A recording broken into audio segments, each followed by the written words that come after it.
Iniwala si dating Senate President Nene Pimentel na mas mainam na ituloy ang barangay election sa Oktubre. Ito'y kasunod na pahayag ni Pangulong Duterte na maraming barangay official ang nasasangkot sa iligal na droga, kaya naisa lamang niyang siya ang mamili at mag-appoint sa mga ito. Narito ang unang balita ni Jam Sisante. Kung tatanungin si dating Senate President Aquilino Pimentel Jr. na may akda ng Local Government Code, mas mainam na ituloy ang barangay election sa Oktubre. Nais kasi ni Pangulong Rodrigo Duterte na ipagpaliban ng eleksyon para siya ang mag-appoint ng bagong barangay officials dahil marami raw sa mga ito sangkot sa illegal na droga. Ang ayaw ko lang, ulitin ko, na ang loyalty ng mga taong ina-appoint sa pwesto na malimit ay nandun sa appointing power, mas maganda na ang kanilang utang na loob nasa tao na maghalal sa kanila kaysa taong mag-appoint sa kanila.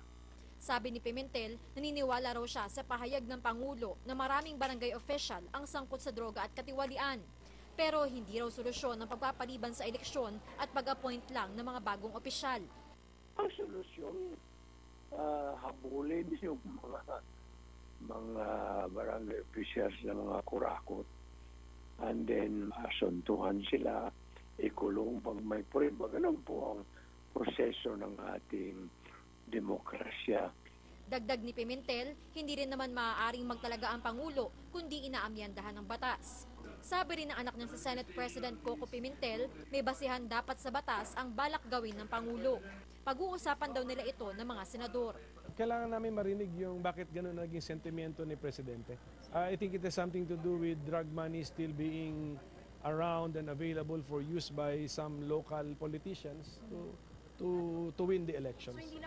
Ayon kay Sibak Party List Representative Sherwin Tugna, Chairman ng House Committee on Suffrage and Electoral Reforms, pag-aaralan din nilang maigi ang issue sakaling may maghain ng formal na panukala pagbalik sesyon ng Kongreso sa Mayo. Dapat ay may malalim na basihan ito at mayroon tayong compelling reason upang i-postpone na naman natin yung ating halalan at this time instead na kung anong sinasabi sa local government code na dapat ay ihalal ang mga barangay officials, this time ay may appoint na.